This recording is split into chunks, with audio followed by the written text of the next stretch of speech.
Hello, Bill here at Pale Horse Survival and Tactical. Today I'm going to do an herbalism video.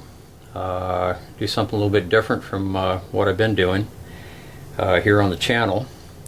I need to decoct some chaga because I am completely out, and I'm going to go ahead and document how I do that personally. And some of you may have your own methods that you prefer and that work best for you, and by all means use the methods that you like. I'm not here to change anybody's opinions or the way they do things, just merely making a video and documenting the way I personally do it. So with that said, what we have here in front of us, I have my trusty mortar and pestle, and this is made out of marble. And I usually add a few things to my my decoctions. It's not really necessary, but I like to experiment around, and I found that it works pretty well that way. I'm also a naturalist when it comes to herbalism. I prefer to call it primitive herbalism. In other words, I don't use any electric appliances in the preparation of my herbs or in the gathering. A lot of my herbs, not all, but a lot of my herbs in my herbal apothecary I've wild harvested myself, and I always harvest ethically and responsibly. Never take more than I need, and I never take 25% of the foliage from a particular herb. And here I've got, in this jar I have avocado pits that I have cut up into chunks and air dried, and once they're dried they go into these bottles here. I add that to my chaga decoctions because it's a very, very strong antioxidant. This is pine pollen that I wild harvested back in the spring. This is from Pinus canariensis, Canary Island pine, and I have some dandelion root here, and this is still dandelion root that's left over from the roots that were harvested in the dandelion how to harvest a dandelion root video that I have here on the channel. You might want to check that out if you haven't seen it yet. I just go over the basics of how to harvest dandelion root, but I add dandelion root to my decoctions because dandelion root is very medicinal, and it's a very powerful blood purifier and liver detoxifier. So I put a little bit in my decoctions, and this of course is chaga. This jar here is almost empty, so we're going to work over the dregs here today, and I have another jar here that's packed. And this came out of the wilds, not far from Montreal, the Canadian border. And chaga grows. It's a woody mycelium, which grows on as a parasite on birch trees. This outer layer is called a sclerotia. There's a lot very medicinal components inside there. And if you don't know anything about chaga or have never heard of it, I highly recommend Googling the health benefits of chaga mushroom. And it doesn't look like your typical mushroom with a cap and gills. This is a woody mycelium, and has so many health benefits. I've been doing chaga mushroom now for, I don't know, I guess 3 years or so, and it has done so many beneficial health benefits for me. Energy boosting, and it doesn't have sugar or caffeine in it, so you don't get the crash that you would off of carbohydrates or off of caffeine. But it gives you this really cool energy boost, and it's an energy boost that lasts all day long. I recommend drinking it in the morning because it'll actually amp you. It's not a it's not like a caffeine amp. It's very difficult to explain. It's a whole body energy boost, but if you drink it before bed, you may have trouble, like I discovered, sleeping. And so I only drink about half of a coffee cup, because a decoction is very concentrated. And I do a hot water decoction with this, and I do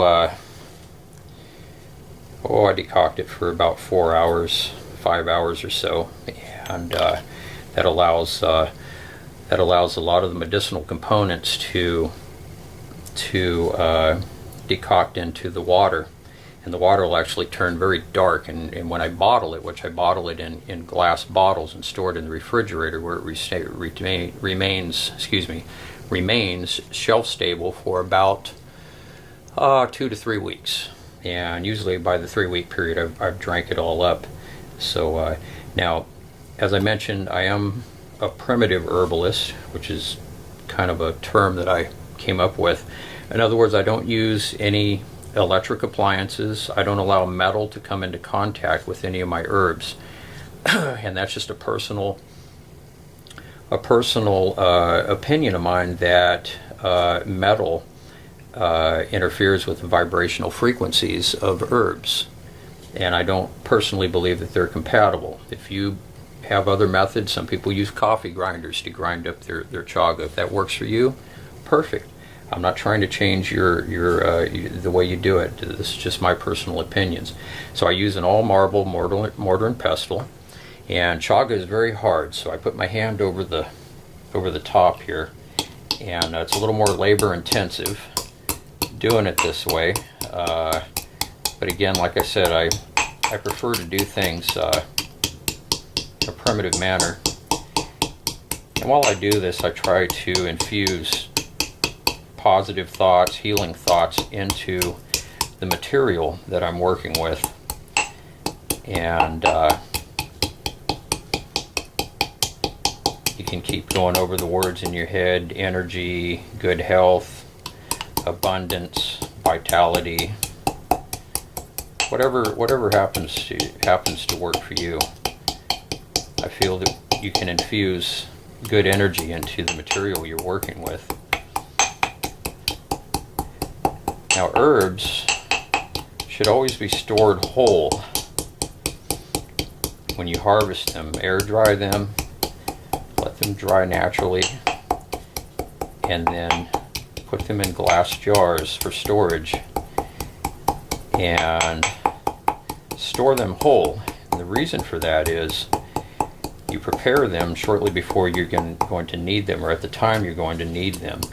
If you're going to make an infusion or a decoction or fomentation, if you grind them up and then store them, what you're doing, you're fracturing the cell walls, and you're exposing the medicinal components within those cell walls to the air, and those medicinal components will degrade much more quickly. They'll oxidize. So you can wind up with an herb that if it sits for a little bit, it's not going to be as potent as it would be if you prepared it at the time that it's needed. So the chaga here is all in chunks, and by grinding this up, I first began by pounding it, and we got it down pretty good now.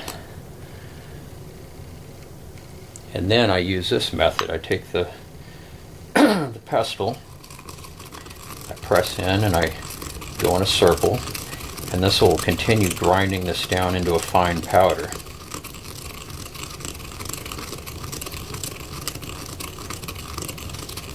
Now the pot that I use, and we'll get to the pot later, it's actually on the stove with a meat thermometer in there, and when you do decoctions, you should never go over 180 degrees.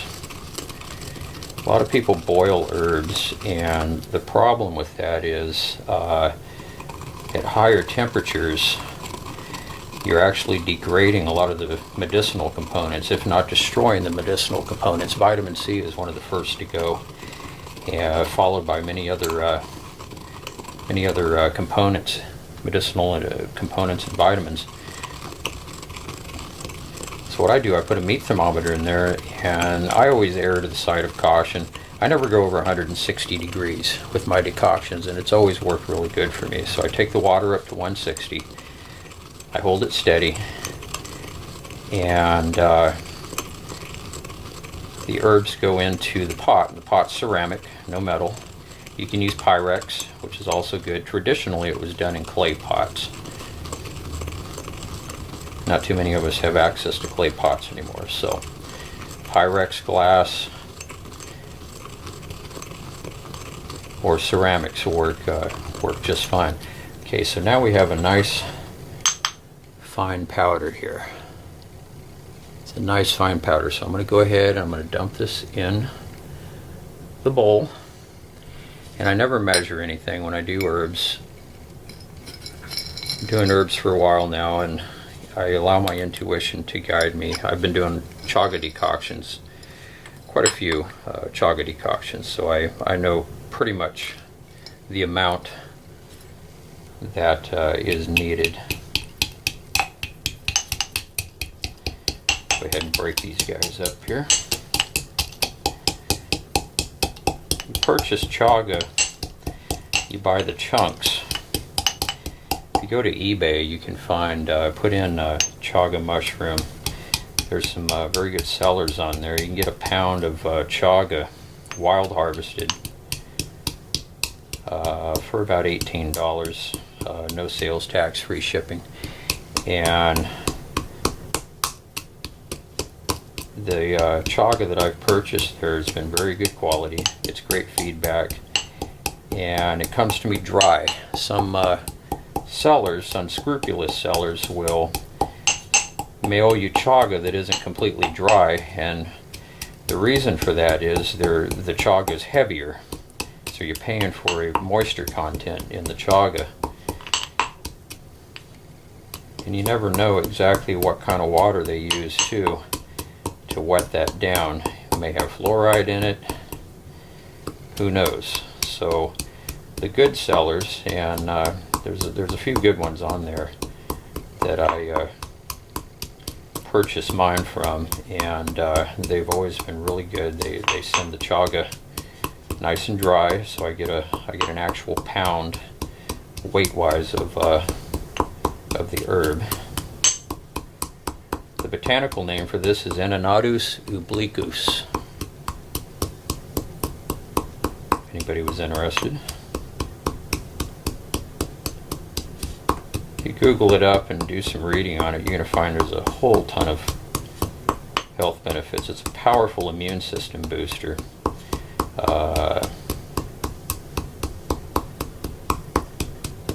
Has a lot of anti-cancer, anti-tumoral qualities.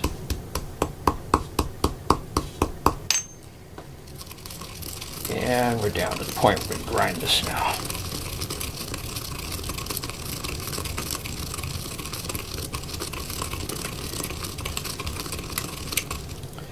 I've been wanting to get to this video. I've been so busy I haven't had time to do this, so I figured today I'd go ahead and get it done.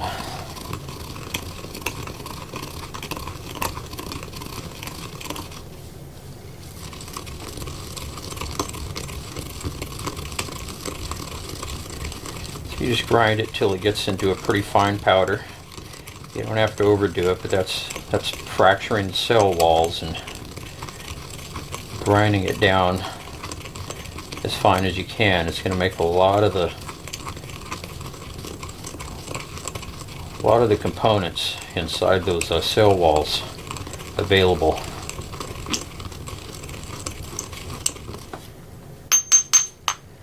And that's pretty good there.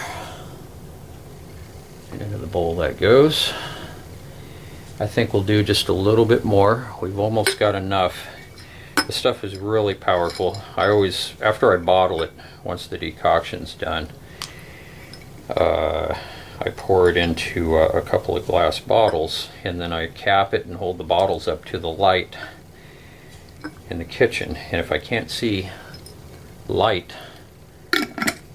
through the bottles, through the liquid. Rather, I know I've got a good concentration there. Just how I do it personally.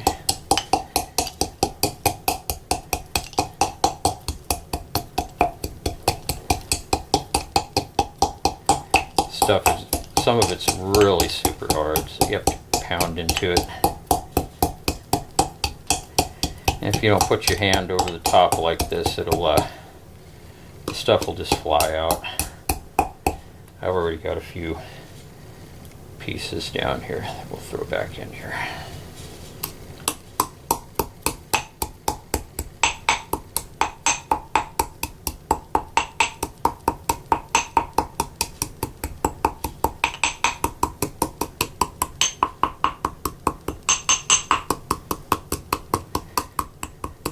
Whatever you do, never use your microwave when it comes to herbs. Even heating up the water, it's really not good.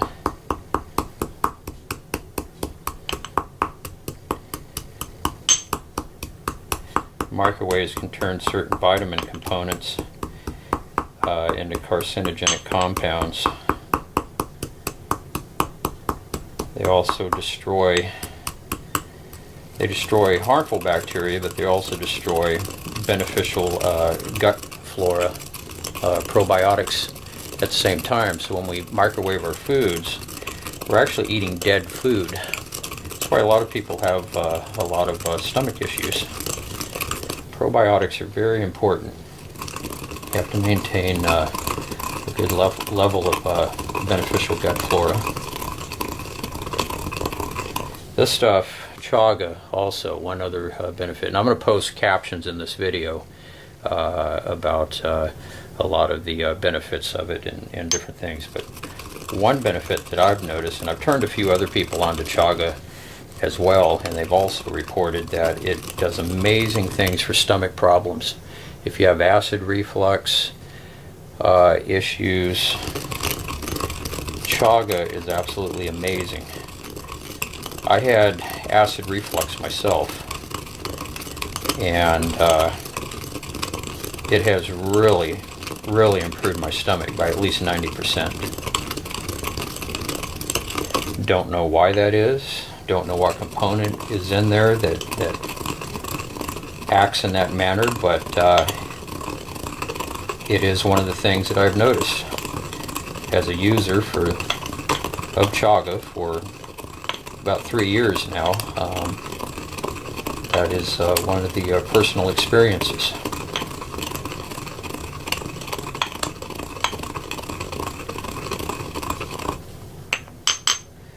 And that's nice and fine there. So we'll toss that in, and I think we're probably pretty good. Yeah, I think we're probably pretty good on the amount here. You know, let's do just a little bit more. Be a good excuse to get rid of a little bit more of the dregs here. A lot of the crumbs down in the bottom here.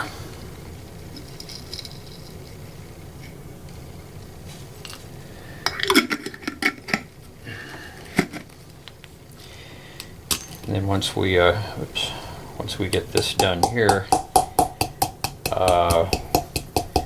we'll add a little pine pollen to the mix in the bowl, and we're going to grind up a couple chunks of avocado pit and a little bit of dandelion root, and I'll show you all that here in just a little bit.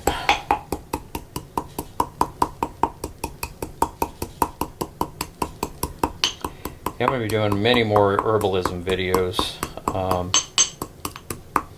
I've really become a firm believer in herbs and their beneficial qualities over the several years that I've been involved doing this. And this one's black. That's a lot of the sclerotia in there. That has a lot of very beneficial qualities. Good, grind this guy up here.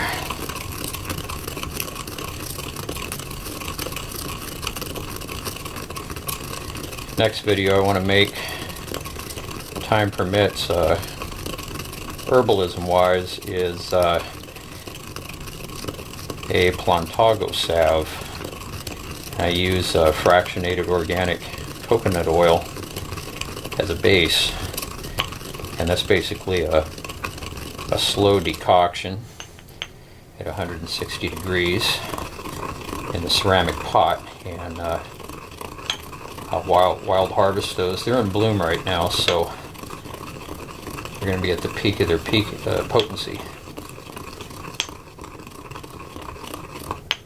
There we go. That's going to be a good batch right there. So we'll toss that in the bowl. And let's do a chunk of a dandelion root here. I don't put a lot of dandelion root in. We'll go ahead and put these two pieces right here in. I don't wash my dandelion roots. Some people do, some do not. The soil contains probiotics.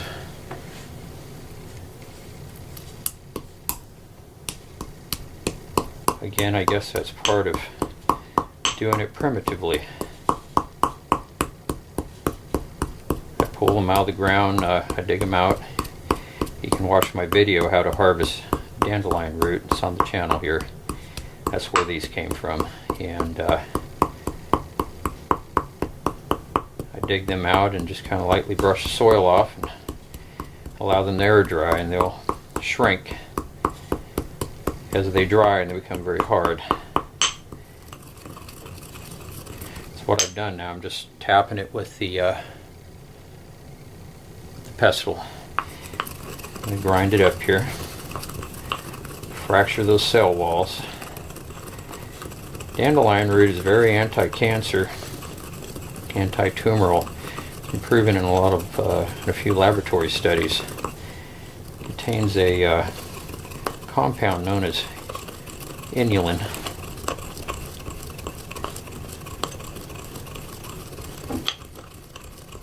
And this ought to be pretty good here. Got a nice powder in there. And that'll go in the bowl with the chaga. Now we're going to go ahead and do a couple of avocado pits. And avocado pits are very high, as I mentioned, in antioxidants. And they have other qualities too. You can Google up health benefits of avocado pits. A lot of reading material on it there. So this is about how much I put in one of my decoctions. So I'll throw those down in here.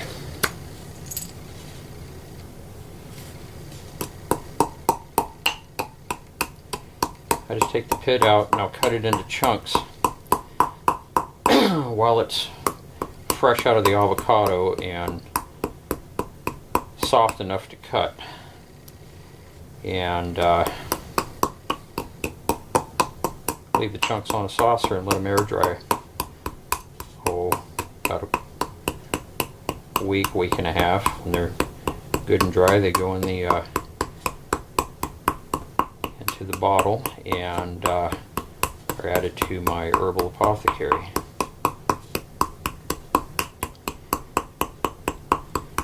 These break up pretty easy. That's the rough draft. We'll go ahead and grind that up. And we're just about done here. After this, we'll dump this into the pot. I'll cut the pause the camera and dump it in, and the temperature should be getting up to about 130 in there about now.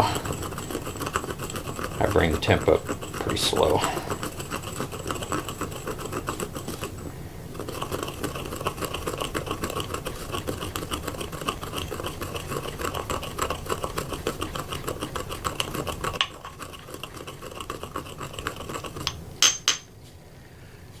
Yeah, it's nice and ground up here. Into the bowl it goes.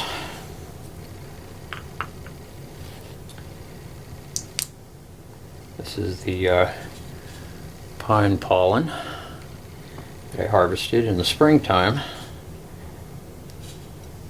I'm going to go ahead and the pollen anthers are out and they're ready to be harvested. I'll shoot a video on how to wild harvest pine pollen. And that should be enough right there. That turns the water a golden color. Pine pollen has a huge amount of health benefits. If you Google that up, there's a lot of reading on it. It's a very powerful testosterone booster. Very, has all the amino acids, which makes it a complete protein. Very medicinal.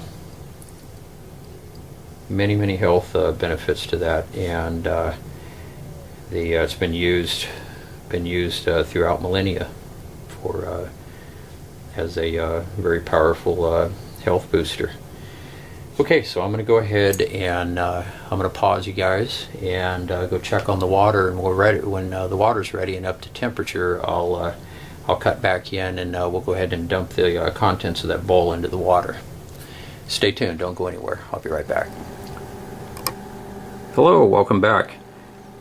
So I've added the contents of the bowl to the ceramic pot here. This is the pot I use for herbal preparations, decoctions, and salves. And the water's up to 160, so we're going to let this do its thing for about 4 or 5 hours. And I'll return later when I bottle the liquid up, and we'll take a look at that before signing off. So stay tuned, don't go anywhere. Hello, welcome back. After about 4 hours on the stove, just bottled the Chaga decoction. Came out nice and dark, should be a good strong batch. Anyways, hope you enjoyed the video. Please like, subscribe, and share. And I will see you guys on the next one. Take care, bye-bye.